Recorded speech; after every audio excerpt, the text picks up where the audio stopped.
All right. Hey, everyone. Welcome to this week's episode of the Pit Therapy Podcast. I'm Kyle, and you're not Trevor.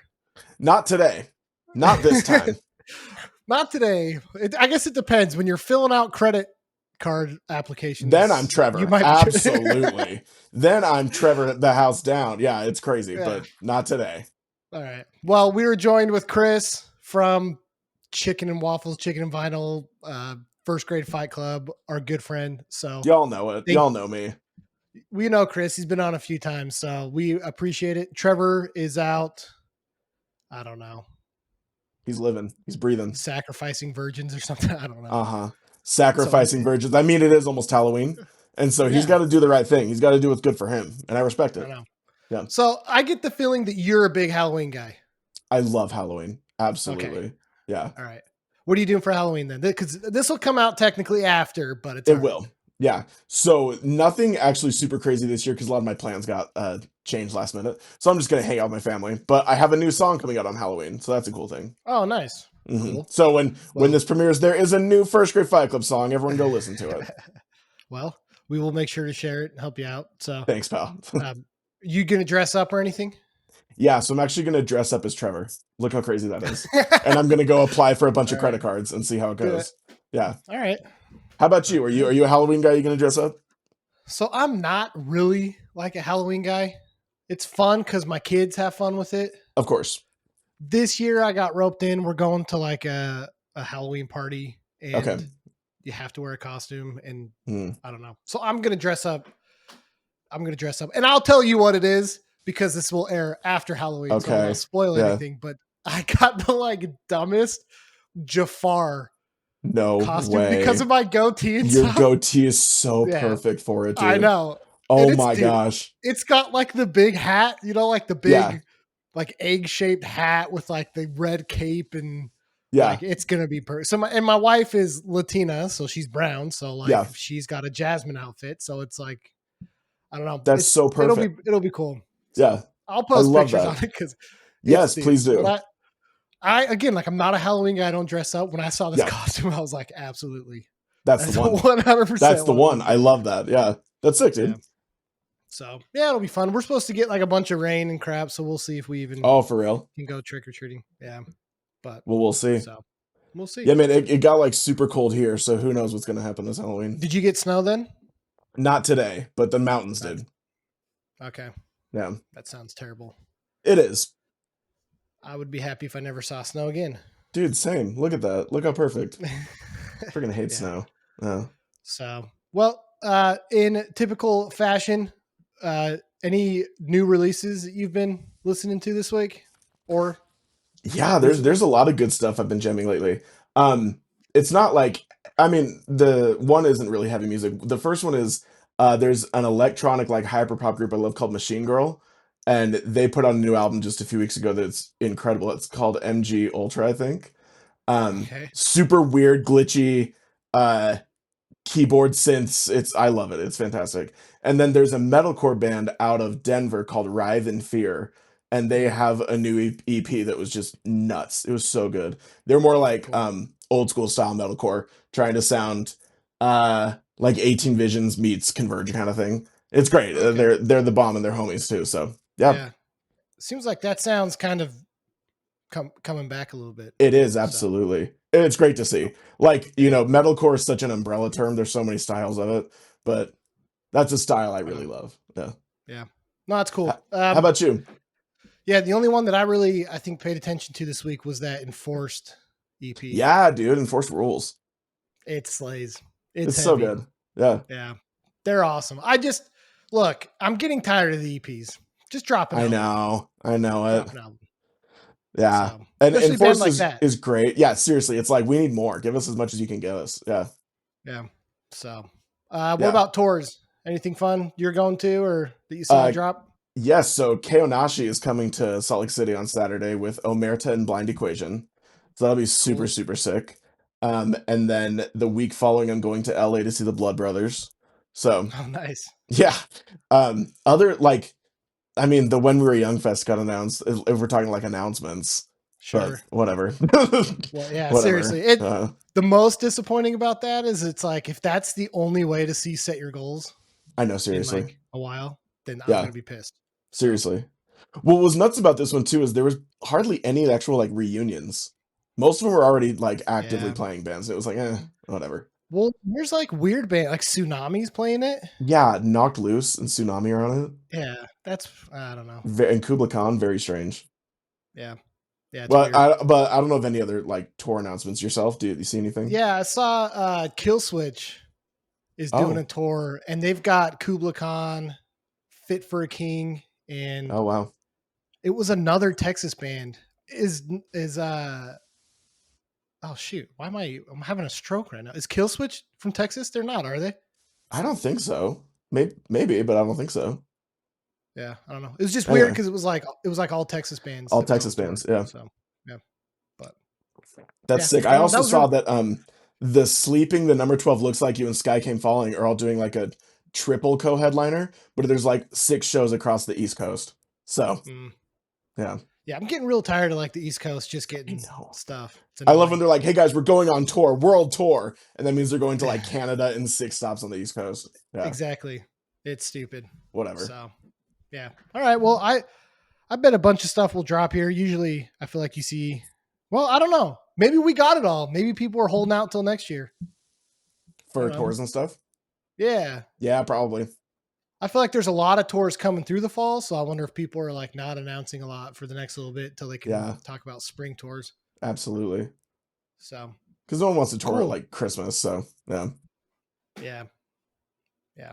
All right. Well, we've got kind of a fun, interesting episode that is Yes. going to get people potentially pretty riled Yeah, up I'm at some worried. of the I'm worried. opinions that Yeah. we're going to have on here. So, Trevor's off, like I said, sacrificing virgins in honor of Halloween. So, I was thinking about what can me and Chris talk about, right?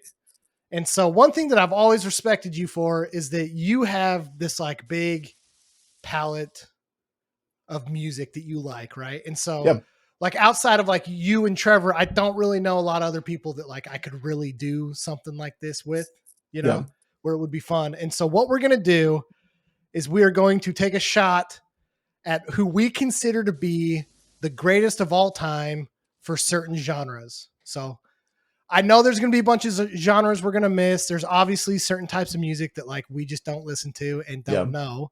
So we're going to take our best educated opinion guess on who we think the GOAT is on some genres. Yep. And I can already tell you that I'm going to get some hate messages, but it's all right. Probably from me. So then whatever. Probably Yeah. from you. Yeah, exactly. We'll be Yeah. hearing about this for a while. So Exactly. I'm excited. let me start with this. Okay. How do you define your GOATs? Oh, that's a great question. So what mine was, personally, when I was thinking of the goats for each one, a big part of it was how true are they to that style?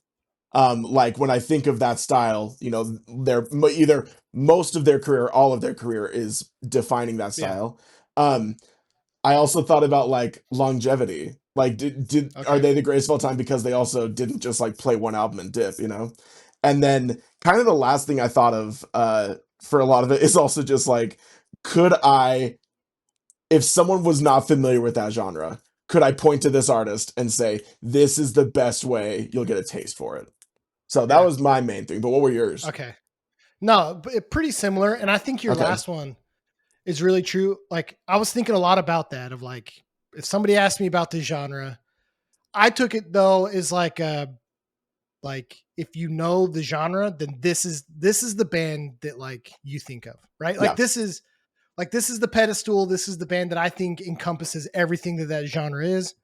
I also am taking it from a perspective of like bands that kind of put it on the map, Okay. Yeah. right? Because music genres are really interesting, right? They evolve and they Absolutely. grow, and so I think that like there's lines that get blurred, but I also think there's bands that were like, nope, this is the defining band for it.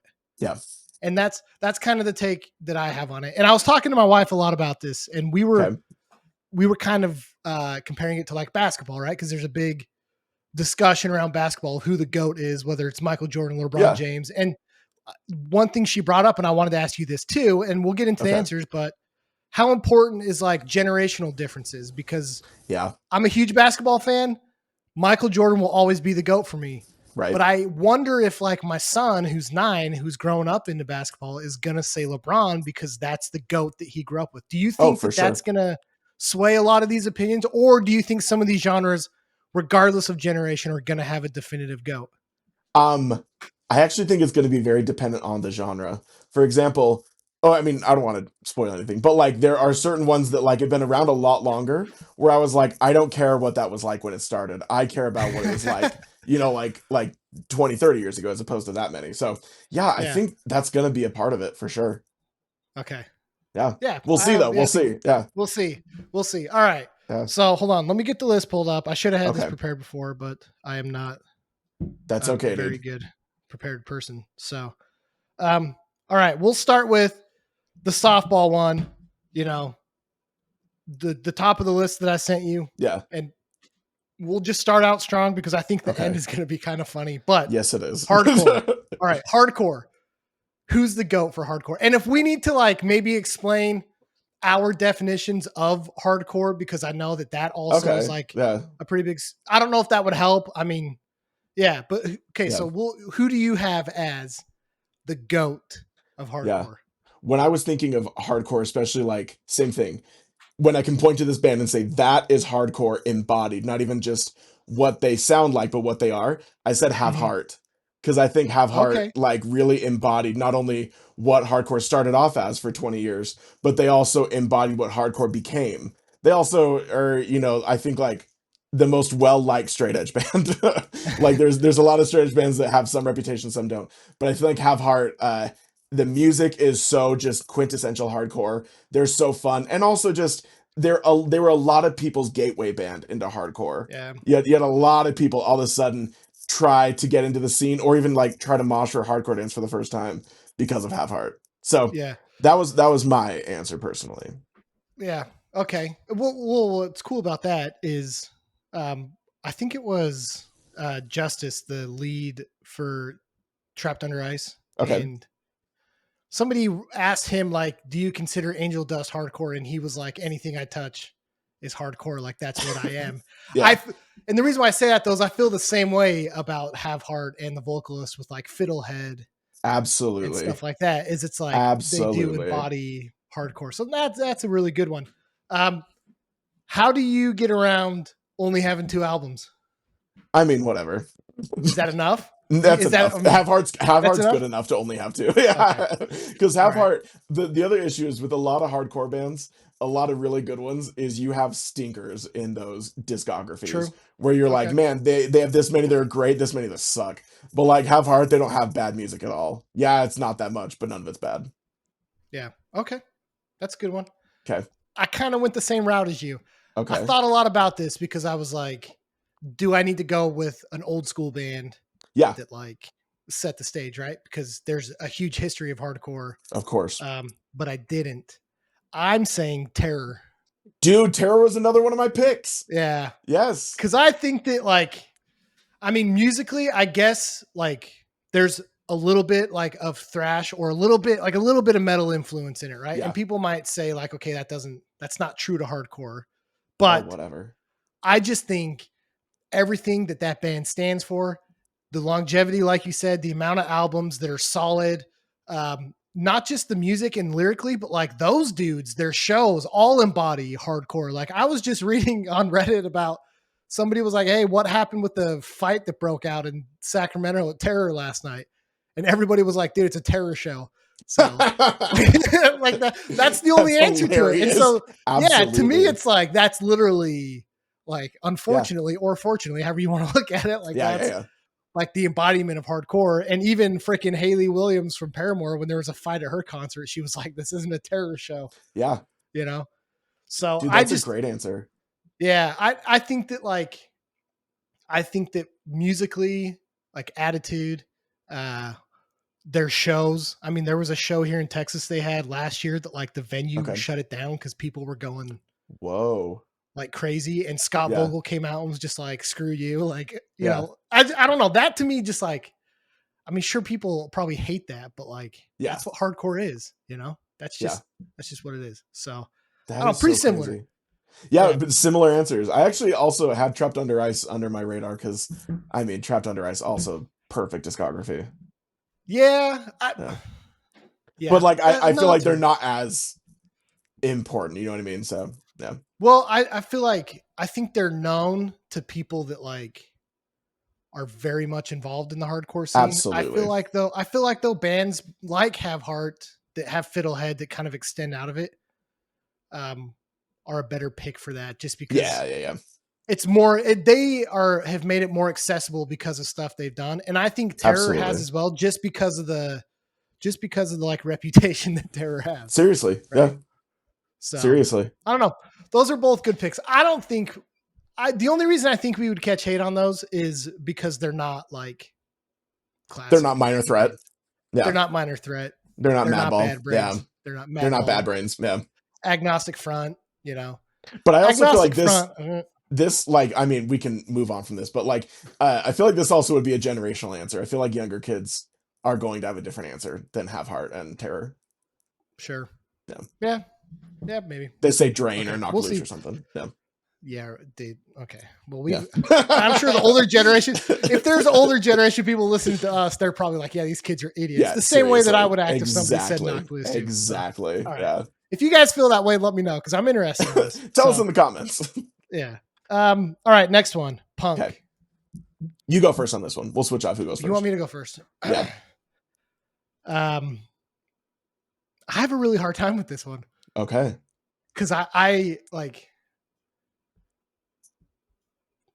even right now I thought I had an answer and I'm like second guessing it. Yeah. I'm again, and you have to think, I'm thinking of what like put punk on the map globally, and I might have to say the Misfits. Okay. Did I just lose you? Are you there? You good? Yeah, I'm there. Okay, it does good. this. I don't know. Just ignore Okay. those. Yeah. So yeah, I just think that like when you look at like from a global standpoint with punk, Yeah. I think that they're probably one of the biggest punk bands. And they've influenced a lot of genres. Freaking Twitching Absolutely. Tongues just did Twitch Fits or whatever. You know what I mean? Like AFI covered Misfits. Like, Oh I just man, think how that- many bands have covered the Misfits? yeah, It's crazy. yeah. So That's a great answer.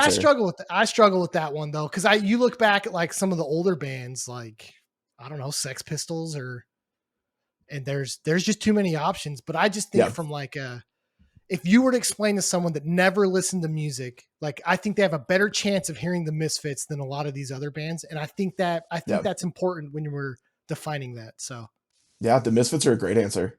Also, just All the right, Misfits rule. they do rule. Yeah, They I do love the rule, Misfits. So what do you have? So I actually went similar route of like old school because I love punk rock. I grew up a punk kid.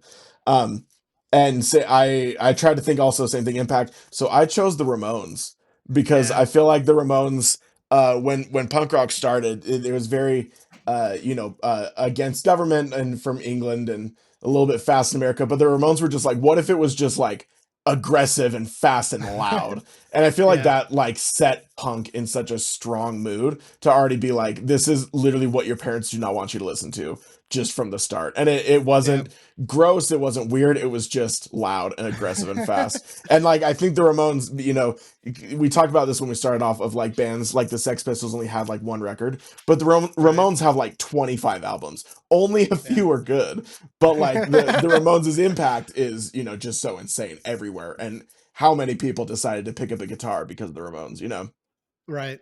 Yeah. I think that it's going to be a generational thing too. The interesting thing that I have about punk, and like I'm the same way as you, man. Like, so my first like intro to alternative music was like Pennywise and Bad Religion and that kind of punk, old AFI. Yeah. I think a lot of them were influenced by these bands that we're talking about. Okay. I don't know though, like, and maybe it's just because I haven't paid enough attention to it, where modern punk is. Yeah, And it's so in a weird outside place of right like now. Yeah. outside of maybe people saying like Green Day, if you consider them like true to the definition punk, or maybe the Offspring, I just don't know that there's a generational issue with saying bands like the Ramones, Misfits, Dead Kennedys, bands like that really you could call the GOAT. So I think that's probably as close as that's probably not going to catch any smoke. Yeah, probably not. We'll be good. Probably not. I hope so. All right. This one I threw in there because I'm a huge fan of the genre. I don't know how you feel about it, but ska, yeah, man.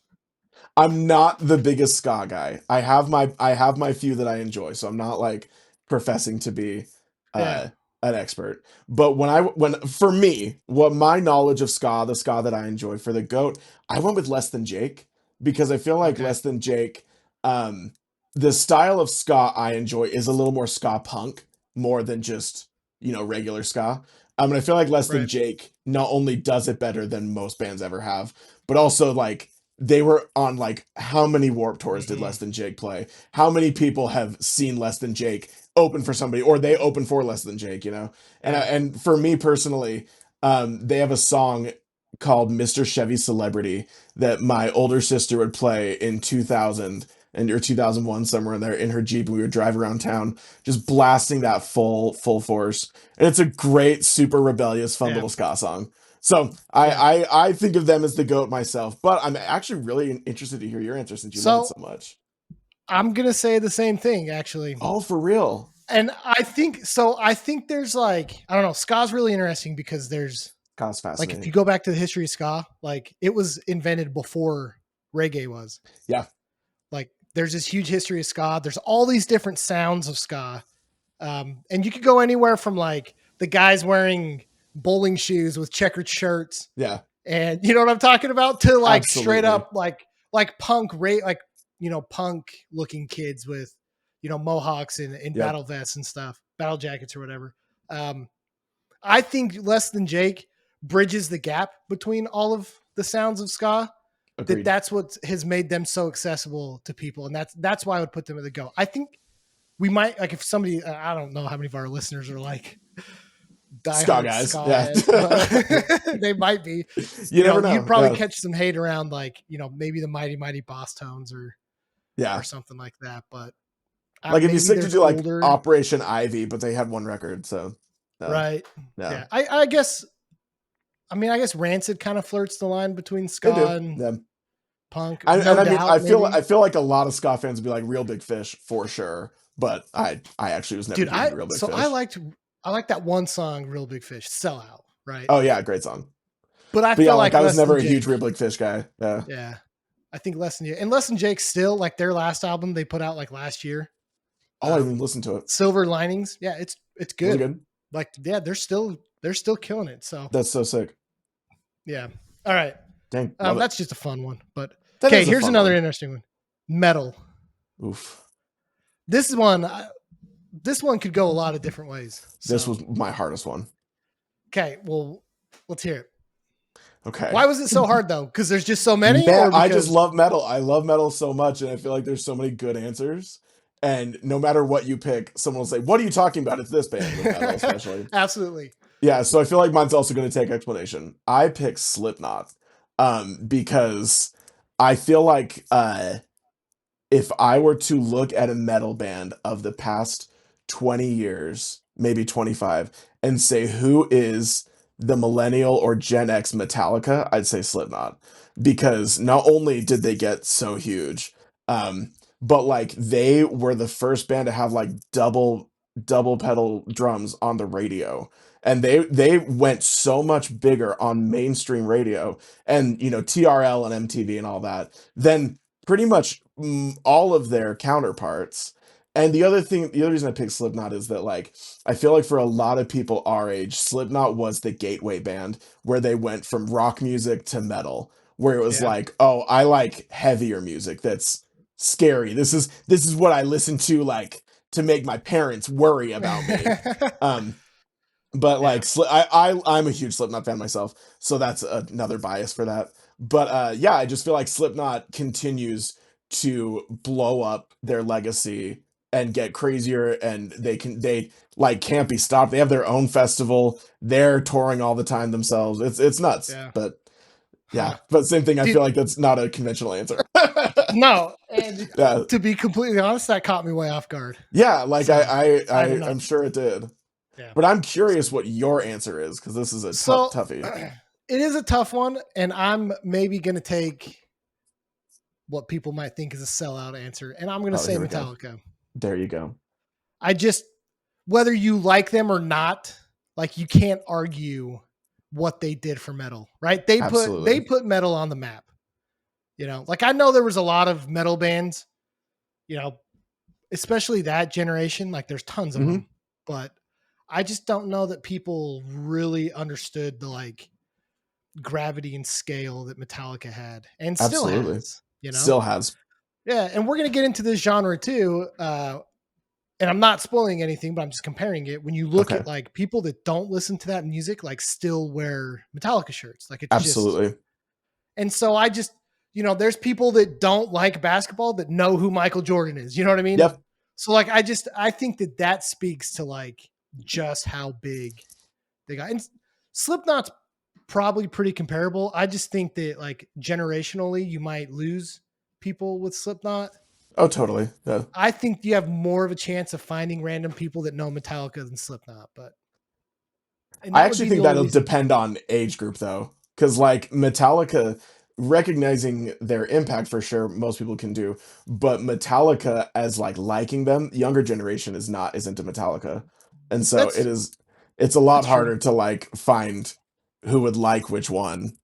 Yeah. Because Metallica just like to my nephews love Metallica, but they just think them as a rock band. They don't think of them as this heavy metal starting, this huge wave of thrash metal in the 80s. They're just like, oh yeah, that Yeah. one rock band my grandpa likes. Yeah. That's an interesting thing that like Yeah. people would just look at them as like a rock band. Yeah, But you right. listen to like some of the like you have to think when did like Metallica's first album come out? I mean, we're like early 80s, right? Yeah, it was like the first few years of the 80s. Yeah. And what they were doing was like unheard of.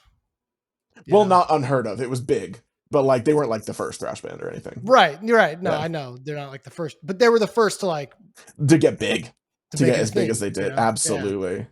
So I don't know. That's an interesting one. Yeah, that's a tough one. Yeah. Yeah. It really was. It really But was. like tough. I thought of Metallica too when I was like, who's the go to metal? It was like for me it was Black Sabbath, Metallica, or Slipknot was my top three. Dude, Black Sabbath is a good one. I mean, Black Sabbath started it. It's hard to not call them the I mean, goats, Yeah. To be completely honest, I didn't even think of them. But now that you're saying that, it's like that's incredible. And like there's a quote from Rob Zombie where he said, I don't even know why any of us write guitar riffs. Black Sabbath wrote every cool riff that's ever been made. That's the freaking truth, yeah. So maybe, I don't know, maybe like next week after I simmer on this a little bit, I'll come back and be like, I'm going to change my Metallica. Yeah, I'm going to change my answer, and so maybe funny. it'll be Black Sabbath. It's a good one. It's a good Yeah, one. them or Poppy, absolutely. Sure. Yeah. I mean, like Breaking Benjamin's like metal too, right? Oh, absolutely. Stained, yeah. Stained. Yeah, exactly.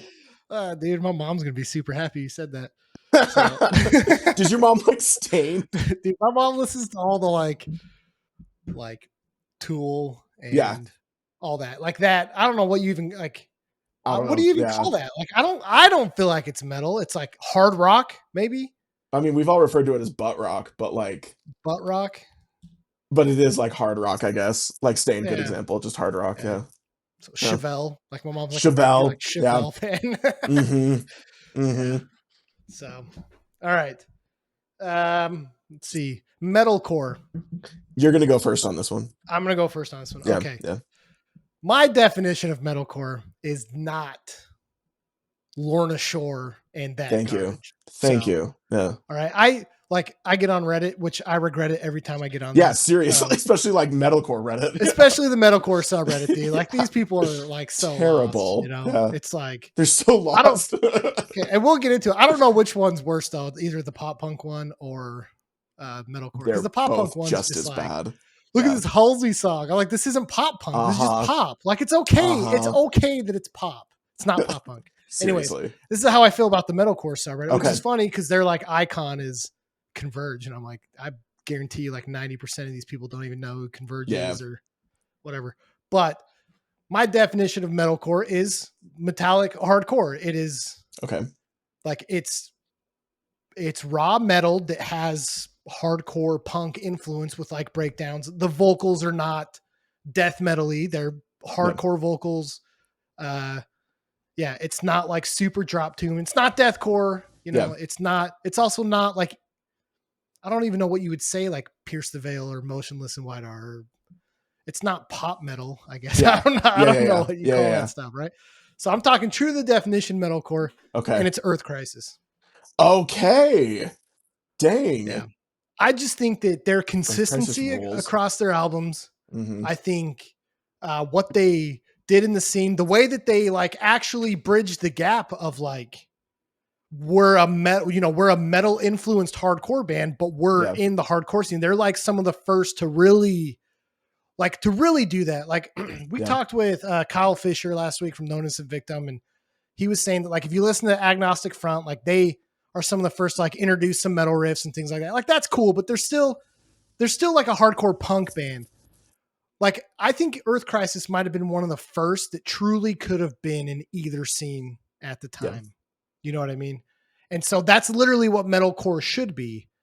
And what's frustrating now is I feel like today, a lot of metalcore bands that even sound like Earth Crisis are just labeled as hardcore bands because of how Yeah. far off metalcore has gotten from what Earth Absolutely. Crisis or those bands were. So I just think that like they were loved from both scenes. They stood their ground on what they believed in. I mean, they have like an EP called Vegan for the Animals. Like they're Yes. serious about that, straight edge band, just the epitome of both scenes, I think. And so I think they are the true definition and goat of metalcore. So Great answer. Well, and like you mentioned, I believe, if I'm not incorrect, Earth Crisis introduced veganism to straight edge. I I think believe they're so. the I first think they to might do have, vegan straight yeah. edge. Yeah. I think they might They're have the been best. the first. I love Earth Yeah. Crisis. They're the bomb. I do too.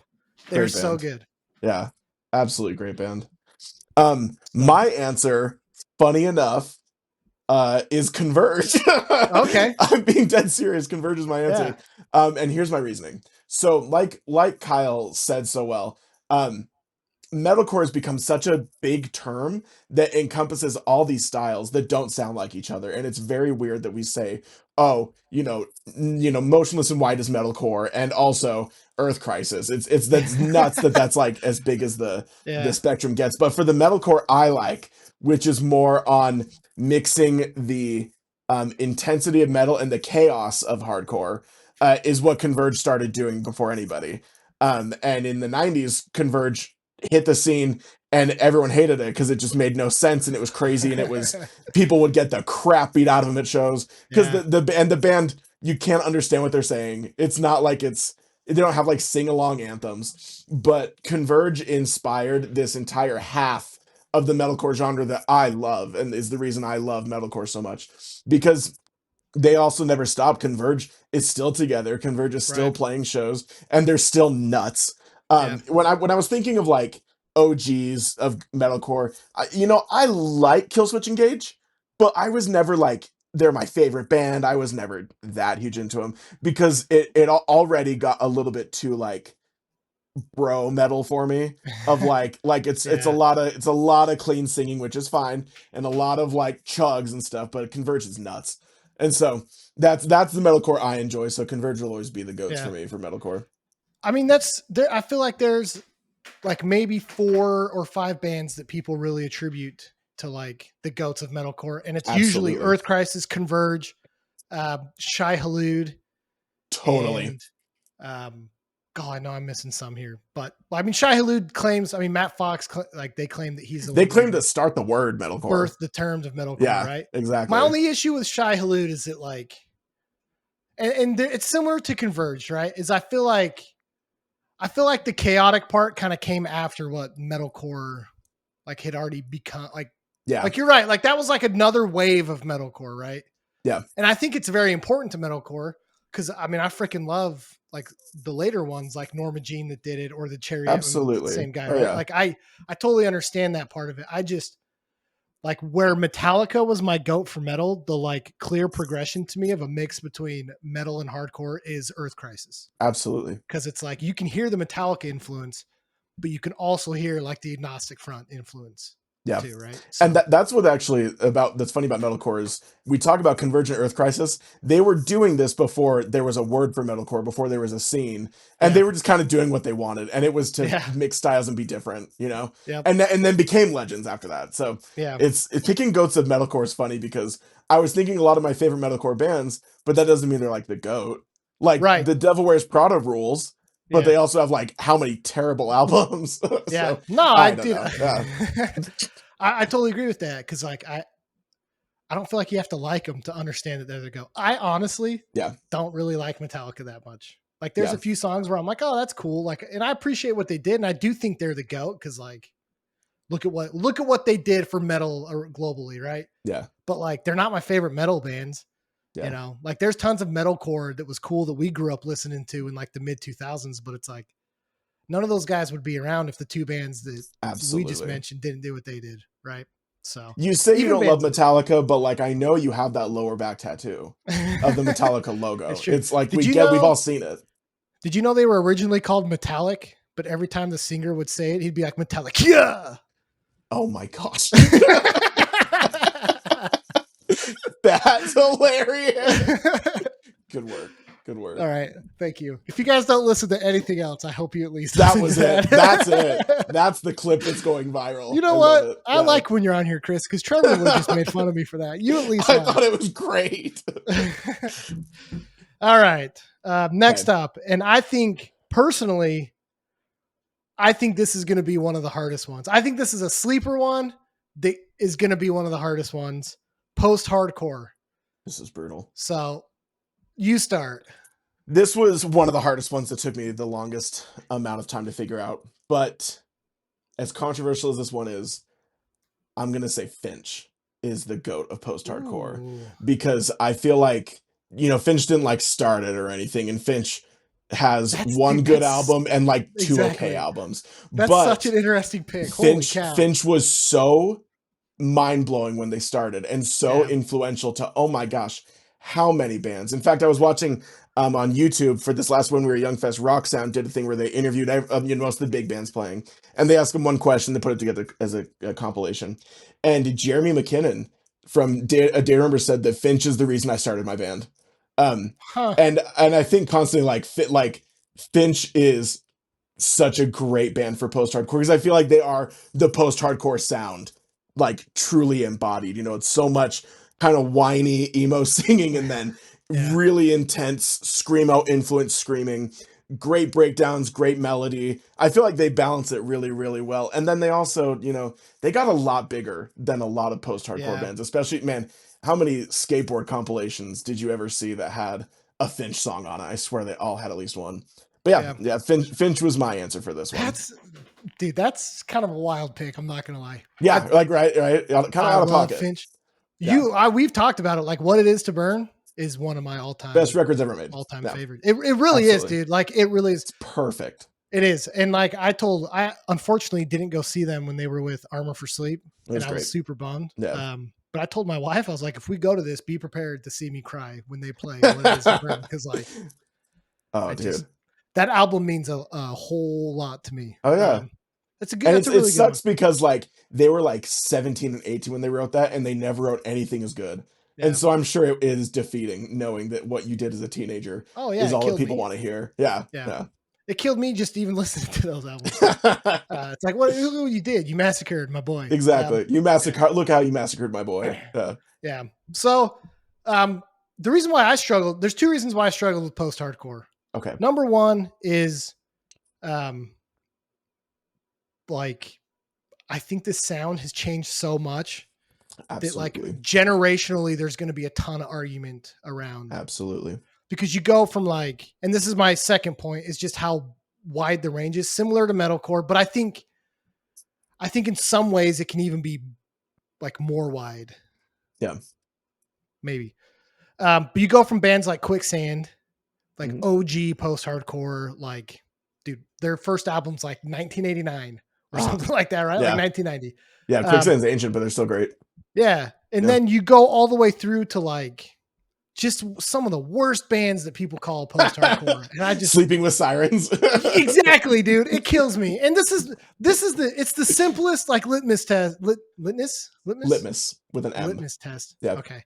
For all these genres, like metalcore, that kind of mix, right? Metalcore, post-hardcore is like when it's metalcore, I ask, where's the hardcore in this song? Like, where's the hardcore influence in this Where's song? the core part of this? Yeah. Exactly. If you can't have it, like, then it's not, right? Yeah. Like, same with post-hardcore. Like, cool, man. Where's the hardcore influence in it? Seriously. You know? And so the band that I picked, and the reason why, and I just had this big explanation. You're probably going to be like, okay, that doesn't make any sense with the band you picked. Okay. It's also, well, I'm not going to get to this part yet, but the band that I picked is Thrice. Oh, the reason why I picked it is as much as the breadth of post-hardcore genre bugs me. Okay. They're the only band that I feel like has ever done all the post-hardcore sounds right.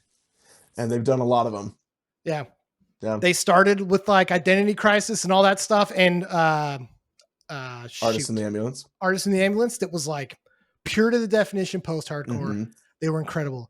And then when post-hardcore got a little more like dark, I guess, maybe a little more structured, Visu is my like favorite album from theirs. Okay. Which a lot of people like throw off. But even then, like when post-hardcore kind of got considered maybe not as hardcore or heavy, like, dude, Beggars is incredible. And what's the one after that? Could not tell you. I can't remember what it's called, but I should know that. But even like their later stuff, like the last one,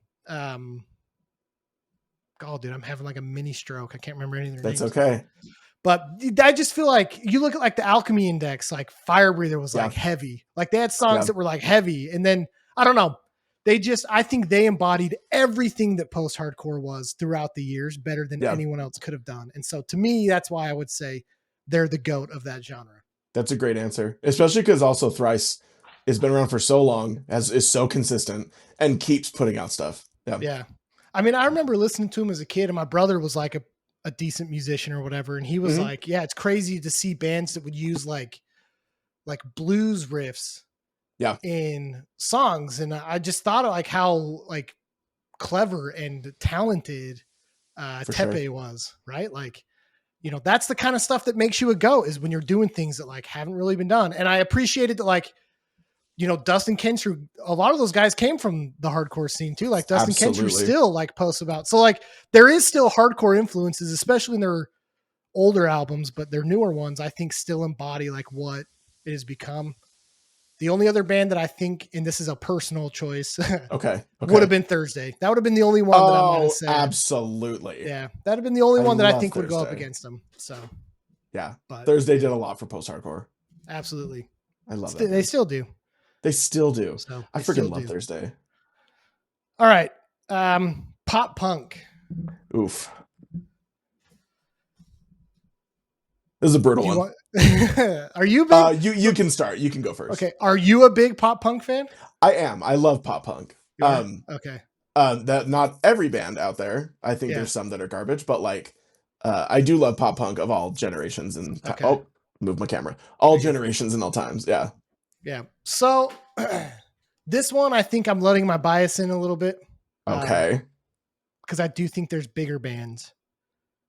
But there's more, I think, that goes into being the GOAT than just size. Absolutely. I'm going to say New Found Glory. Okay. Because I think that I think the problem with some pop punk bands is they're like too poppy. They are. You know? And I think, again, it's the same with all these other genres. I think they've missed where the like actual like meat of the genre came from. And I think New Found Glory, even though they might have had a couple stinkers in albums, I think most of them have stayed pretty true to this genre. Yeah. So. Dang. Great answer. I love New Found Glory. Yeah. Me too. Yeah. All right. What do you got? So funny story. I wrote New Found Glory as well. Seriously? I dead serious. We had another Less Than Jake moment. I chose New Found Glory though for a different reason.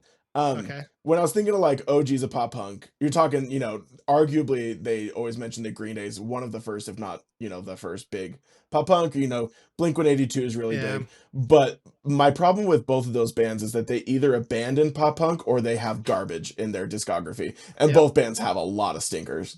Um, but like when I think of Newfound Glory, they are a band that's never abandoned the pop punk sound, the pop punk scene. They've always been like, oh yeah, we love this, we want to keep making this forever. Yeah. And they like kept it alive too. Pop punk is a funny genre because it lives and dies heavy on both sides, where like Yeah. there'll be a whole style that's really big, or a few bands that all of a sudden everyone's trying to be like, and then in 3 years it's unheard of and no one cares anymore. Great example, Man Right. Overboard. But Yeah. Newfound Glory, like they are so consistent and they are never going to go away. That so much of pop punk exists because of them. So Yeah. yeah, I picked the same thing, and just because Cool. like when you think of pop punk, I think of Newfound Glory. Yeah. Yeah, Yep. Absolutely. Absolutely. great band. So, yeah, I'm glad that we were on the same page for that Same one. And page. I had some other ones in my running, but I was like, Newfound Glory is like the one. so Yeah. my other option would have been Blink. Okay. Just, I mean but that but I feel like I would have done that purely just off of like the size of Blink. Right? yeah. But it's like you're saying, like I just don't feel like they necessarily have always embodied No. pop punk, right? No. So I actually was also thinking about the Story So Far, because Story So Far literally has created 2010s pop punk. But like it's hard to say they're as much of a goat as Newfound Glory is, yeah, So yeah, nah, it's cool. Okay, yeah. all right. So, this is the last one of like I guess alternative Scene type bands. music, scene bands. Yeah. This one like I did this one personally for you. Thanks, All right, pal. because I Yeah. know that you're a fan of like this stuff. Absolutely. Yeah. I am not particularly, have never Yeah. really been. I do have an opinion on it, so you can flame me all you want for it. But Okay. the genre is emo. Yes. So, do you want me to go first then, and you can attack me with it? Sure. I'm excited. I don't think yeah. I'm that far. Now off. you got me. don't Now think you I'm got that me far. concerned. What's I really be, no. I really don't think Okay. I'm that far off. But I'm gonna say Yeah. My Chemical Romance. Okay. Yeah. So, and I think that's taking the same route as kind of like Metallica. I just think that like I know that everyone that It's hears any textbook. music that Yeah. kind of screams or whatever is emo, but I don't feel like people understood that emo was a genre until they came around. Yeah. So, And talk about huge, yeah, oh, My absolutely. Chem's humongous. Yeah. I think it kind of kicked off the whole like scene stuff too. Like I don't know that I really saw a lot of people with like the hair covering the eyes and the Eyeliner and fingerless skinny gloves jeans, and fingerless gloves, yeah. So, Studded belts. Yeah. and as much as I'm like not or ever really have been a huge fan of emo, like the first couple My Chemical Romance albums were solid. Like Absolutely. it was good music. So Yeah. yeah, that's not a terrible take, right? Sorry, I lost you there for just 1 second. Did you say something? Yeah, I was just saying that's not like a terrible take. No, not a terrible take at all. In fact, I think that would be most people's take of like Okay. the goat. Yeah. I'm a man of the people. So You're a man of the pee hole. This is true. So I of course thought about My Chem, but like I didn't put them because this is gonna be such a stupid scene kid answer, so get ready. When I was a teenager and an emo kid and very much obsessed with My Chemical Romance, they themselves hated the word emo. And so I never thought of them as emo. Like that's such a stupid. So what did Yeah. they say they were? They were just like, oh, we're alternative, because we talked about this on the phone the other day. Back in the day, emo was not a nice term. Emo was an Sure. insult, and emo was not a well accepted thing. Yeah. And the first time I ever heard a band, this is not who I wrote, but the first band I ever heard that accepted the word emo was Taking Back Sunday, because they were like all of their people around them were just like, we hate that word, it's not us. And Taking Back Sunday is like, call us emo, like sure, why not, go for it. Yeah. But the band I picked, I had to think. I thought long about this, because what is the goat of emo? And I actually went with Silverstein as my answer, because I feel like Silverstein, they could be post hardcore too. That's technically their style, but Silverstein really wasn't all about being a scene kid, but it was more creating better emo music than basically everybody. Like Sure. they actually come from the world of emotional hardcore. You know, they were literal true emo if we want to Yeah, get yeah, deep yeah. into that. But like Silverstein consistently stayed in the emo scene too. Yeah. Silverstein's never broken up. They're still putting out records all the time. They still will tour with freaking anybody. I Yeah. swear, anyone will go on tour with Silverstein. It's awesome to see. I love that. Um, and Silverstein, a lot of like the foundations of emo music, like the ones everyone looks to, are Silverstein songs. You know, Right. like they have so many hits that were huge on Yeah. MySpace and huge on people's when they would make burn CDs and stuff. So that's a big goat for me. And I also just am in love with Shane Told, their singer. So that just, you know, Yeah. it all comes together. I'm not surprised you picked them. I guess I never really Thanks, pal. categorized them as like emo, but It's hard because emo is a lot harder to be like who's the goat of it, because like I know. the biggest I guess bands of it you can also Hawthorne oh, Heights might Hawthorne have Heights been is a one. great answer. Yeah. Maybe I should have put a little more thought into that one. On by the way, on all the like since the pandemic, Hawthorne Heights has done a lot of touring, and they, you Yeah. know, they have their Is for Lovers festival, and I've seen them a couple times, and it's so funny because the singer every single time goes on an at least 5 minute rant where he's like, "Guess what? It wasn't a phase, huh? This is who we are. Like, mom and dad, you don't understand." And it's like, buddy, I'm like 30. Just play, Yeah, just just play play your your music, dude. song. Just Yeah. play the song. Yeah, it's so funny, but he does it every Some of time. the like elder emo stuff is funny, but I think there's some people that take it too serious too. It's like, no, Way too it's serious. meant to be a joke. It's meant to be a joke. Absolutely. Yeah. Yeah. So, Absolutely. but who am I to judge? I'm in my 30s still moshing and stuff. You're the So, quintessential elder emo. Yeah. okay. Yeah. All right. So that was like, those were the ones that I kind of picked for some of the alternative music that we Okay. listen to. I think that's what most people are here for. Yeah. One thing though is that we listen to a lot of other genres, and I don't know This is how true. much you listen to these other ones. We talked a Just little bit depends about on the before, one. Yeah. but depends on I the thought one. this would be funny. And actually, when me and Trevor were talking about doing this podcast, part of what we wanted to do, and I'm sure it'll come around sometime, is a perspective of other genres. Or no, sorry, our opinions on other genres from the perspective of hardcore kids. Okay. Right? Because I think we live in a very unique bubble, microcosm of music. I make jokes to people that say if like my chances of getting hit by a chair at a concert are zero, then I don't want to go. Absolutely. Right? Yeah. But that doesn't make sense to anyone else. So I think it's funny, like our perspective of other music from this weird bubble we live in. So, and it's funny because looking at my answers for the next few, I've like, oh yeah, like a scene kid would pick all of these. So right, I think it makes sense. Yeah. It's good to know. So, all right, let's start with like, we're going to start with some of these weird ones. Now, this is one that like we joke about it, but like I actually do listen to a lot of country. So I don't listen to like pop stadium country. That's not, I like real, you know, country that is, you know, has meaning, true country and stuff. Yeah. Yeah. I try not to be like a snob about it, but like if Morgan Wallen raps in a song, I don't feel like that's country, right? Yeah. So, but yeah, if you want, I can start with this because I know you're not necessarily a huge country.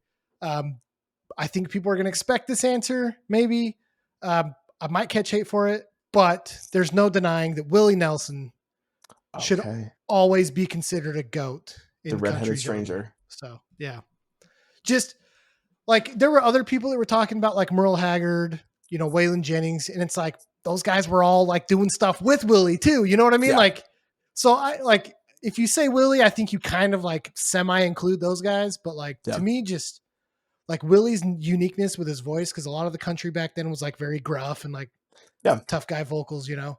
But Willie was just Willie. He was unique, but he was country. Absolutely. I mean, he's known for smoking weed.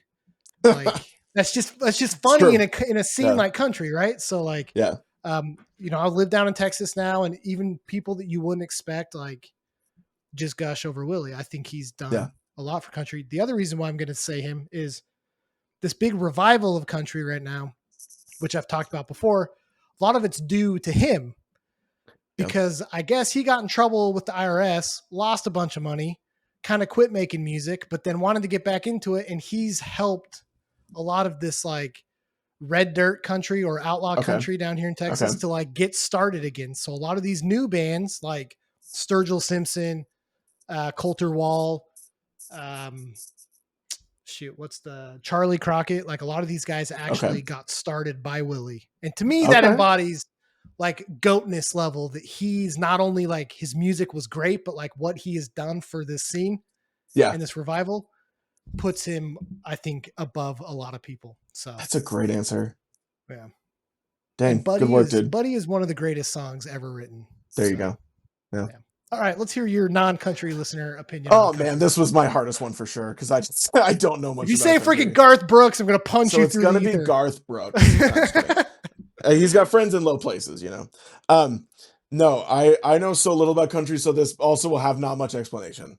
But I went with Johnny Cash. I don't even know if he's considered country, Yeah. but like that is who I think is a fun part of country because he was much more like depressed and angry and willing to sing about not how great life is. Yeah. And I think that's like an important part of all art and all music is that you need to experience art through all seasons, regardless of if it's usually one emotion or another. It's good to have a variety. And Johnny Cash offers that variety.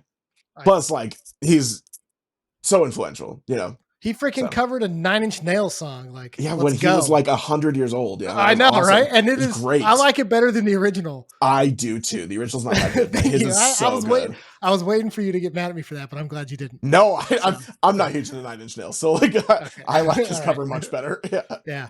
So no, that's a great call. I feel the same way about country music. That like original country was like you could have read country lyrics from like the 60s and then read punk lyrics from the 90s and they would have come off the same.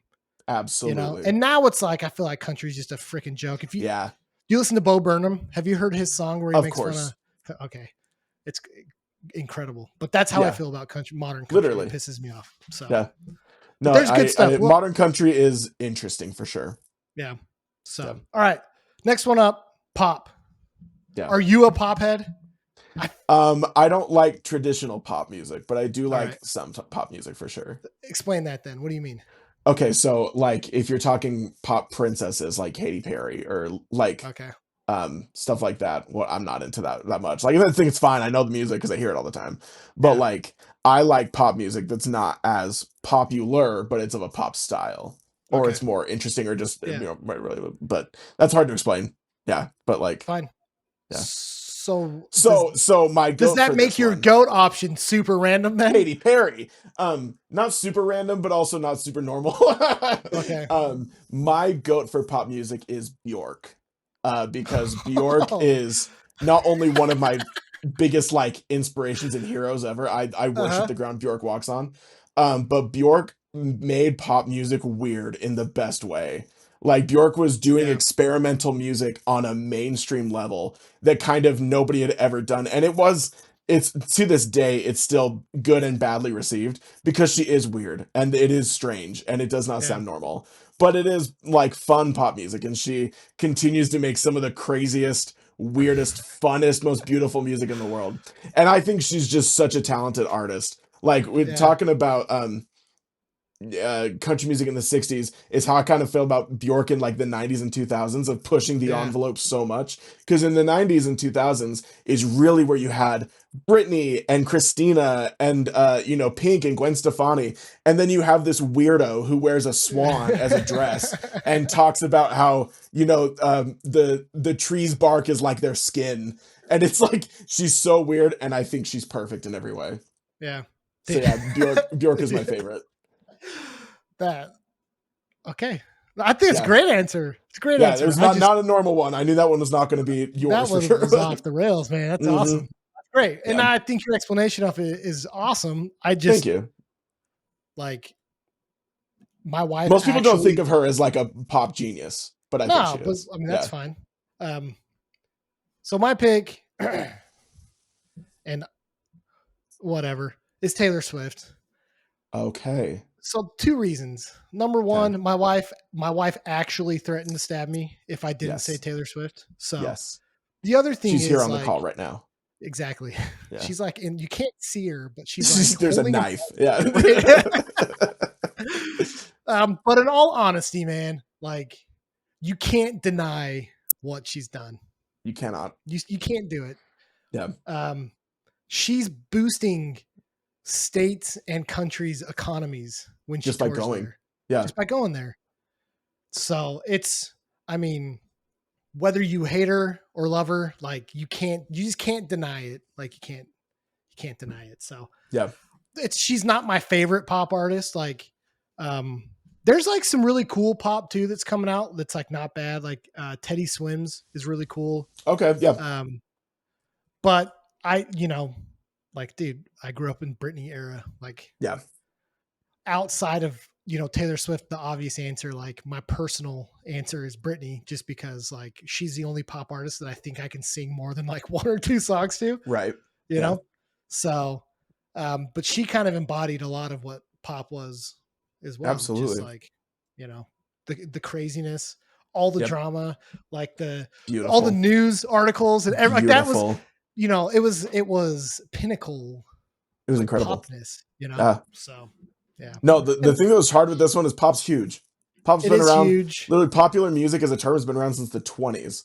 So it's a tough question. I know. And see, the thing I had too with talking about this with my wife is how do you, and this will lead into the next one. Okay. How do you categorize Michael Jackson? That is a great question because he was known as the king of pop. Because if you're going to categorize him at pop, I might actually put him over Taylor Swift, honestly. Absolutely. And the reason why is because what Taylor Swift has done is incredible, but she's done it in the streaming era. Yeah. Michael Jackson did ridiculous things when people had to physically go places to buy physical things. Yep. The internet categorizes Michael as R&B. And so that's interesting. And R&B is my next one. R&B is my next one. And so just based off of how the general population categorizes R&B, I'm going to put Michael. But if we're going to categorize him as pop, then I like he would be the GOAT for pop for me. Yeah. So that's where like, I don't know, this is where like genre policing kind of gets weird. Absolutely. I just don't think you can deny what Michael did. So plus he's still alive. If you've heard all the Diddy rumors and conspiracies, Michael's still alive. He faked his death to get out of Diddy's grasp. Yeah. Which shouldn't be hard with all the lube, but Michael's still alive. So slippery. Exactly. So you can't get a hand on him. It's so crazy. You kill me. That is so funny.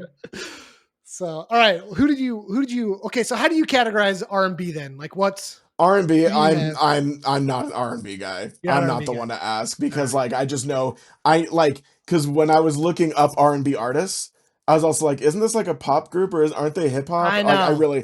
I struggled. But don't sit here. Hold on.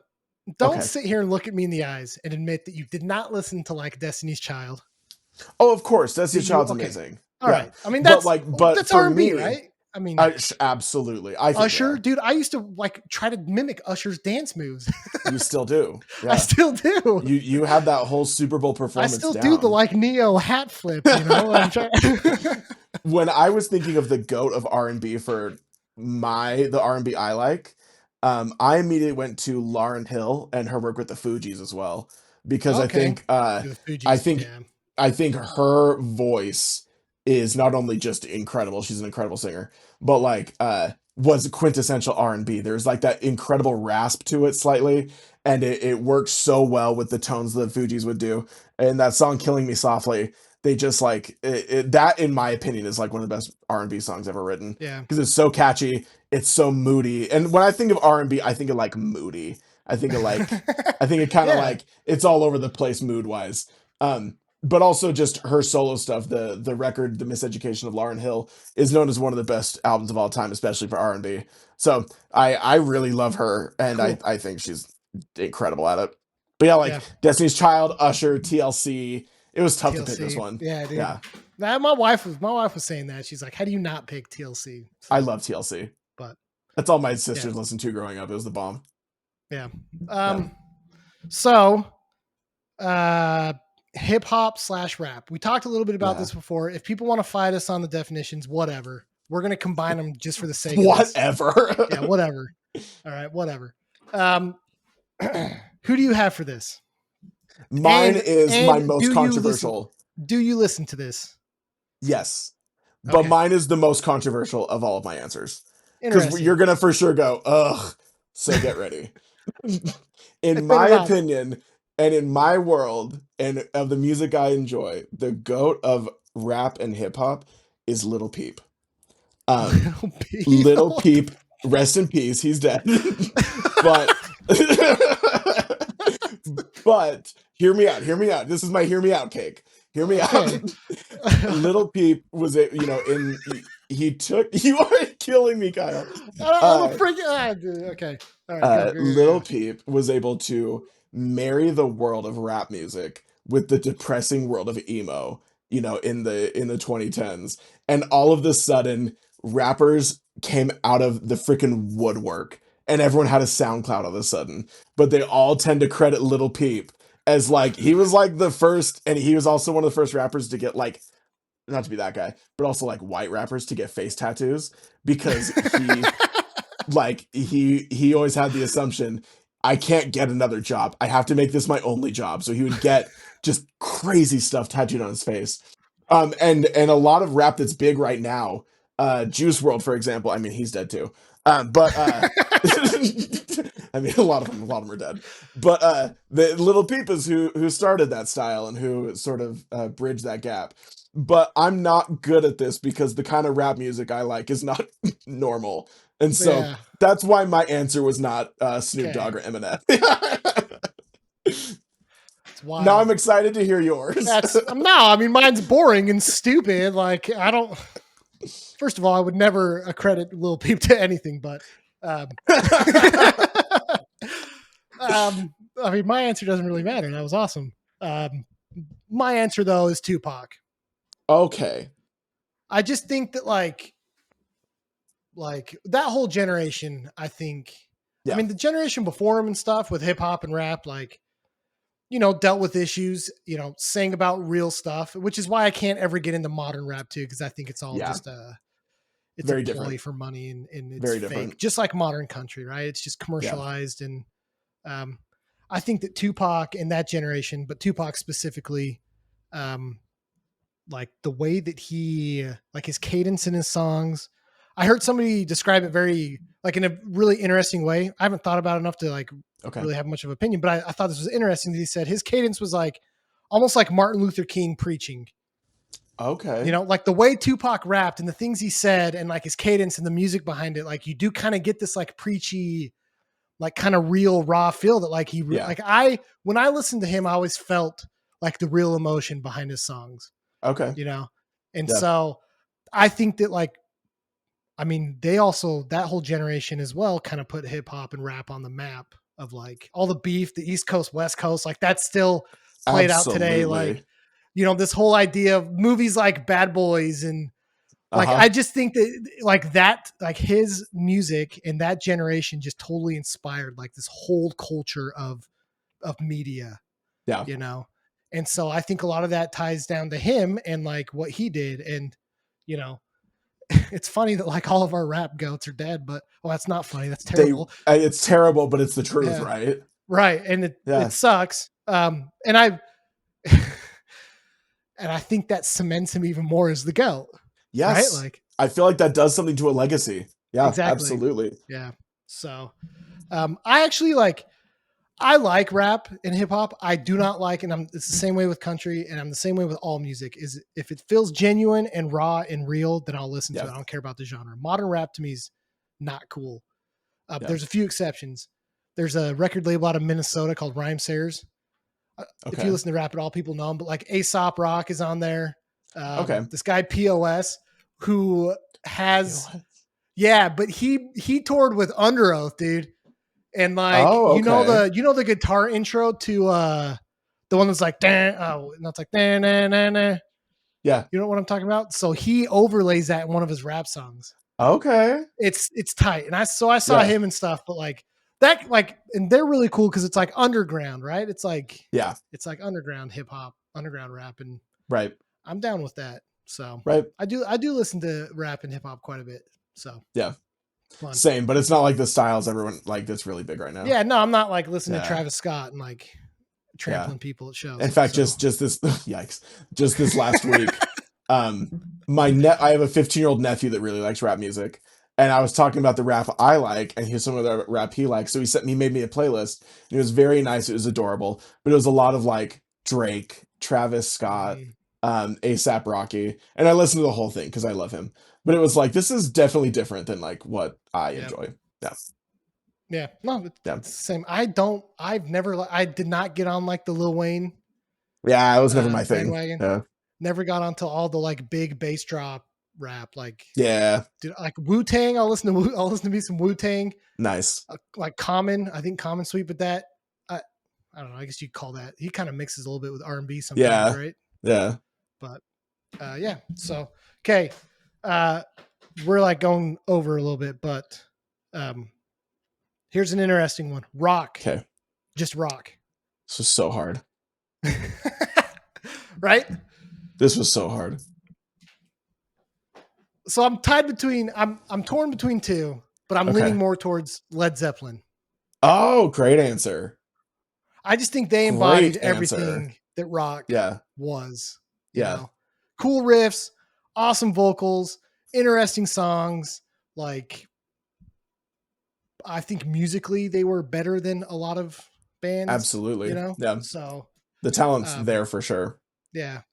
I just think that like now I was kind of torn between them and the Rolling Stones. And the Rolling Stones, the reason why is, and I said this about metalcore, or not metalcore, metal with Metallica, is even people that don't listen to the Rolling Stones, they like know the Rolling Stones. Or exactly. And so absolutely. But I just think from like an actual musical like definition of this, I think Led Zeppelin is the epitome of rock music. For sure. So dang, great answer. Man, this was such a toughie because I thought about this one for like a day solid because I think there's so many ways to think about it. But what my answer was, I was thinking what band, when I think of rock music, not even just the music, but like a rock lifestyle, who represents what rock is? And my answer isn't as typical, but I immediately thought of Iggy Pop and the Stooges. And hear me out for this, because the Stooges music was fine. Iggy Pop's music is fine. It's all fine.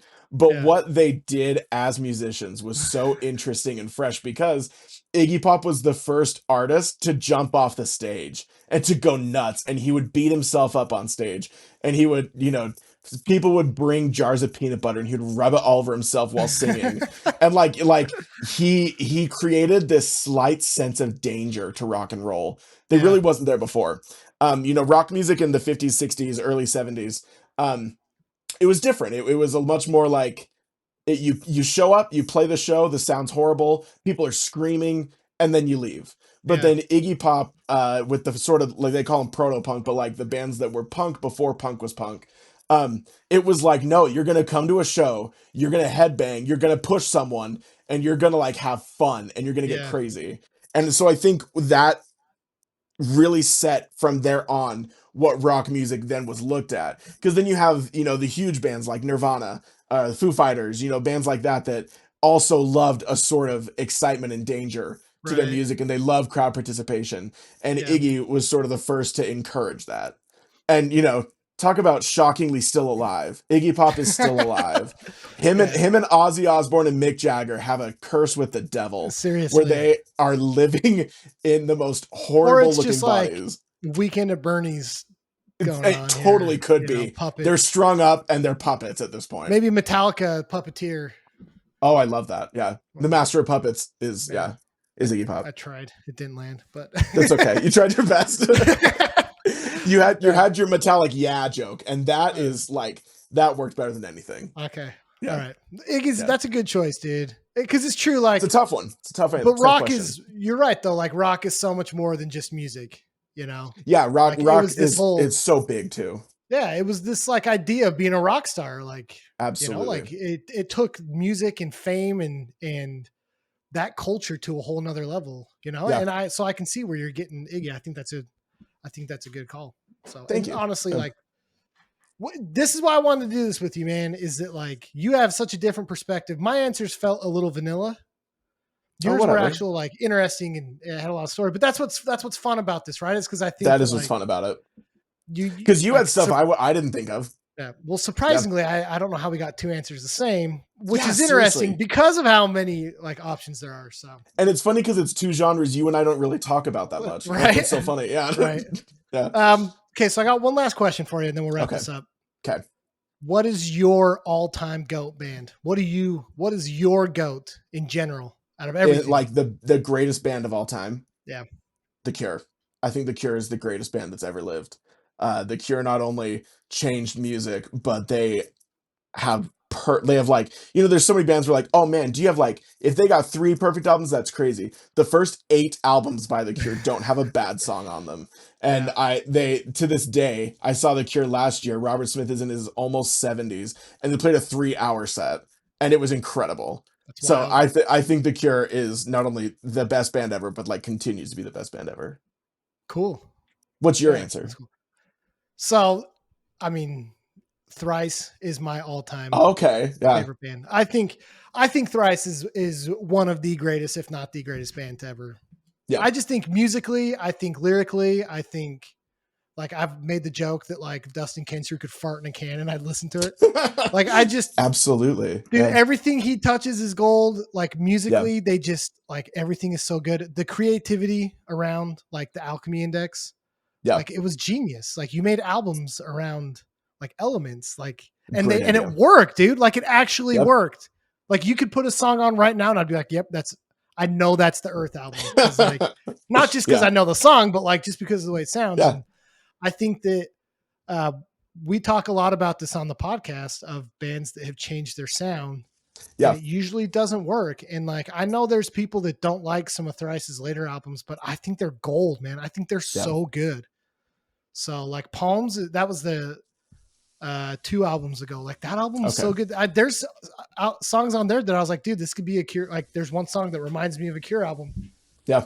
And I'm just like, I don't know that a lot of bands could go from writing Paper Tigers to a song that sounds like The Cure to a song that sounds like, like Gypsies playing in wherever. Like it's just they're like range and stuff. I don't know. I'll fanboy about them for the rest of the night, but yeah, that's to me personally. I think it's a great answer. There you go. Yeah, so, Thrice rules. It's a great answer. Yeah, but cool, man. This was interesting. This was a great conversation. It was a great conversation. I'll be interested to see if we catch some hate for this. We'll see if Trevor even posts it. Trevor might listen to it and be like, "Oh, you guys, I'm not doing this." Yeah, he's like, "Little Peep, are you serious? This isn't happening." Yeah, I'll be surprised if he makes it that far after the Metallica joke. He might just be like, "Delete." Nope, that's never. 20 minutes in, he's like, I can't do this anymore." Yeah. So, but this was a ton of fun, man. This is great. It's a cool perspective on music, and that's just what's so cool about it, right? Is like absolutely outside of the two, like. I think people will generally overlap on a couple, but for the most part, you're going to have different answers for all kinds of answers, everything, and that's fun. That's fun. Absolutely. They're wrong, but they're fun. So. And that's the thing about opinions. Everyone has them and they stink. Yeah. Yep. So cool, man. Well, thanks for jumping on. I appreciate it. Of course, dude. Let us know when that song drops. We will share it. It's Halloween, so I guess it's in a couple days. We'll make sure to share it. But you are always welcome on the pod, dude. We appreciate it, dude. So, yeah, happy to be here. We will call it. So I'll see you later. See you later, man.